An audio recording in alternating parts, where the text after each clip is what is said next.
পাক হানাদার বাহিনীর সাথে কুষ্টিয়া জেলার মুক্তিযোদ্ধাদের মোট ৪৪টি যুদ্ধ সংঘটিত হয়। এই যুদ্ধের মাধ্যমেই কুষ্টিয়ার স্বাধীনতাকামী জনতা পাকিস্তানি সেনা ও রাজাকারদের সম্পূর্ণভাবে পরাজিত করে ১১ ডিসেম্বর এই জেলা পায় স্বাধীনতার স্বাদ। দামাল ছেলেরা ছিনিয়ে আনে দেশের স্বাধীনতা, স্বাধীন বাংলাদেশ পায় লাল সবুজের পতাকা। কুষ্টিয়া প্রতিনিধি শামীম হাসান খানের তথ্যচিত্রে দেখুন বিস্তারিত। ১৯৭১ সালের মার্চ মাস থেকে শুরু হওয়া পাক সেনা ও তাদের দোসর রাজাকার কর্তৃক ধর্ষণ, লুটতরাজ, বাঙালি জনতার উপর বর্বর নির্যাতন, শোষণ, হত্যাযজ্ঞের বিরুদ্ধে সোচ্চার হয় এদেশের মুক্তিকামী জনতা। কুষ্টিয়ায় সংঘটিত হয় ৪৪টি যুদ্ধ। কুষ্টিয়ার প্রতিটি গ্রামে গড়ে ওঠে স্বাধীন সংগ্রাম পরিষদ।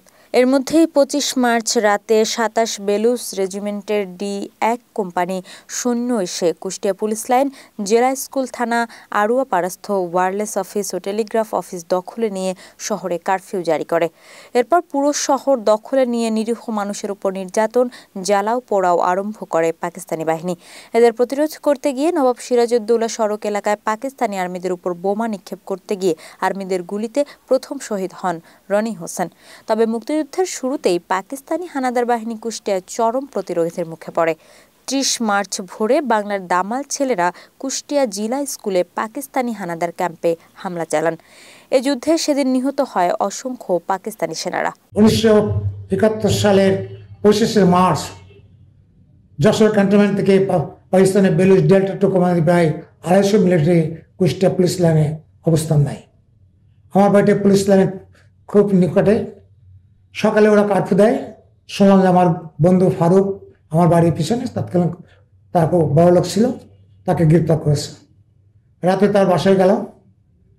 সেই সময় তাদের বাড়িতে একটা রেডিও ছিল, মারফি।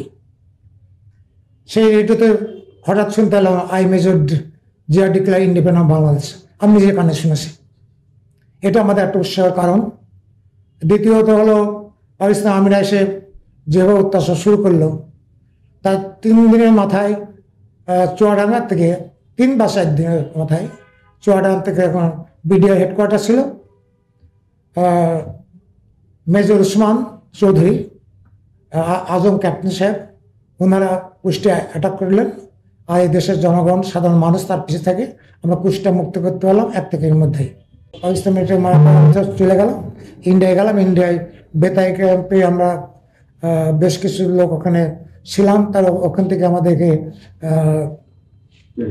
আমাদের ক্যাপ্টেন আজকে মেজর হাফিজ এবং হুদা, যে ওরা রিক্রুট করে আমাদের বিহার চাকুলিতে আমাদের হায়ার ট্যাঙ্কে। সেদিন প্রথমবারের মতো পাক হানাদার মুক্ত হয় কুষ্টিয়া। পরবর্তী সময়ে ১০ এপ্রিল মুজিবনগর সরকার গঠন করা হয়। পরবর্তীতে দফায় দফায় বিমান হামলা চালায় পাকিস্তানি বাহিনী। তারা আবারও কুষ্টিয়া দখলে নিয়ে বাঙালি নিধন আর গণহত্যার উৎসবে মেতে ওঠে। কুষ্টিয়ার বংশীতলা, দুর্বাচারা, আড়পাড়া, মঠবাড়িয়া, মিরপুরের কাকিলাদহ, কুমারখালীর কুলশ্রী বাসা, করিমপুর, ঘাসখাল সহ কুষ্টিয়া জেলায় ছোট বড় মিলিয়ে মোট ৪৪টি যুদ্ধ সংঘটিত হয়। তখন আমরা একটা প্রতিজ্ঞা নিলাম যে আমাদের এক বিন্দু রক্ত থাকতে এই হানাদার বাহিনীকে শেষ না করা পর্যন্ত আমরা আর ফিরবো না, কোনোদিন ভারতেও ফিরবো না, কোথাও মেরেই যাবো আমরা এখান থেকে। এরকম একটা আমাদের ভিতরে তখন একটা প্রতিজ্ঞা আসলো যে জীবন তখন তো মৃত্যু ভয় বলে কিছু ছিল না। মুক্তিযুদ্ধে থাকলে যুদ্ধের ফিল্ডে মরার কোনো ভয় থাকে না, মারারই ভয় থাকে। যেহেতু যে শত্রু সে তো আমাকে মারতে পারে, তাও তো তাকে গুলি করতে তো আমার কোনো ভয় বা ভীতির কোনো প্রশ্নই আসে না। যাই হোক, তারপর এসে দেখি যে আমাদের ৮ জন মারা গেছে। তার ভিতরে আমার একটা খুবই ঘনিষ্ঠ বন্ধু, একসাথে পড়াশোনা করতাম, এক বাপের একই ছেলে, খালেক সাইফুদ্দিন তারেক, যে বীর বিক্রম হয়েছে পরে। তার কথা মনে আসলে এখনো আবেগ লাগে, তার চেয়ারটা হাসে আমার সামনে। যাই হোক, সেই তারেক আমার থেকেও জোয়ান ছিল, আমার থেকে প্রায় ১ ফুট লম্বা আর এরম স্বাস্থ্য। সে তারেকরে যখন মারি ফেলছে, ওর কাছে LMG ছিল, বুক ঝাঁঝরা করে ফেলছিল তাকে ওই এলাকায় গ্রামের লোক যে দেখাইছে, দেখো বাঙালি এত মোটা এত তাজা হয়। তারপরে ৪টে করে ২টা মাটি খুঁড়ে তারা গ্রামের লোকজন দিয়ে 2টা কবর করে কোনো, ওখানে তো আর কোনো কাফন টাফনের কোনো ব্যাপার না, ওইভাবে পুঁতে রাখে। ৭১ সালে আমরা তখন ডিগ্রি ফার্স্ট ইয়ারের ছাত্র।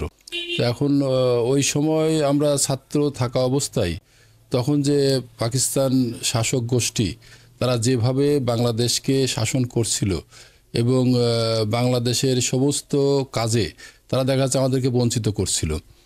সবসময় একটা বৈষম্য আমাদের ভিতরে ছিলই।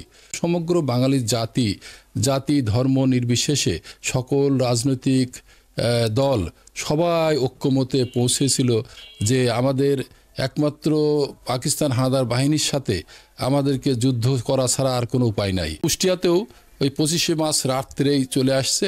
26 তারিখে আমরা জানলাম যে পাকিস্তান সেনাবাহিনী তারা কুষ্টিয়া জেলা হাই স্কুলে অবস্থান করছে। ডিসেম্বরে 3 দিক থেকে মুক্তিযোদ্ধা ও মিত্র বাহিনীর যৌথ আক্রমণে বৃহত্তর কুষ্টিয়া বিভিন্ন এলাকা হানাদার মুক্ত হতে থাকে। 9 ডিসেম্বরের মধ্যে কুষ্টিয়া শহর ছাড়া অন্যান্য এলাকা শত্রুমুক্ত হয়ে যায়। তবে তুমুল যুদ্ধ চলে কুষ্টিয়ায়। অত্যাধুনিক অস্ত্রশস্ত্রে সজ্জিত পাকিস্তানি সেনাদের বিরুদ্ধে সাহসী তরুণ মুক্তিযোদ্ধারা যুদ্ধ করে 11 ডিসেম্বর কুষ্টিয়া জেলাকে শত্রুমুক্ত করেন।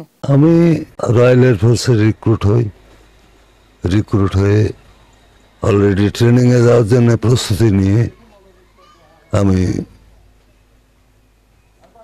রেডি হয়েছি।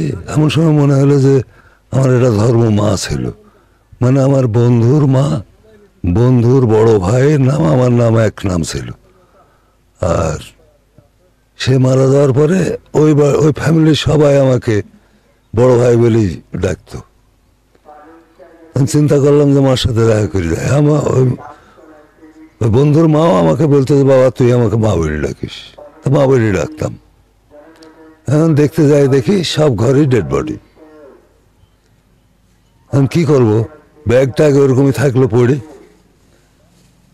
যে তাদেরকে চাপা মাটি দিয়ে তখন আমি প্রতিজ্ঞা করলাম যে আমি একটা হলেও পাকিস্তানি আর্মি বা যারা এইসব কর্মকাণ্ড করেছে একটা হলেও মারবো বলে আমি যুদ্ধে চলে যাই। যেমন ধরেন দৌলতপুরে ধর্মদাস যুদ্ধে আমরা ছিলাম, আমাদের বেশ কিছু ছেলেও মারা গেছিল।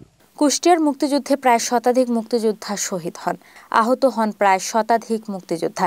এছাড়াও গণহত্যার শিকার হন প্রায় 10 থেকে 15,000 মানুষ। এ জেলায় 10 জন খেতাবপ্রাপ্ত মুক্তিযোদ্ধা রয়েছে। তাদের মধ্যে বীর উত্তম 2 জন, বীর বিক্রম 1 জন ও বীর প্রতীক 7 জন।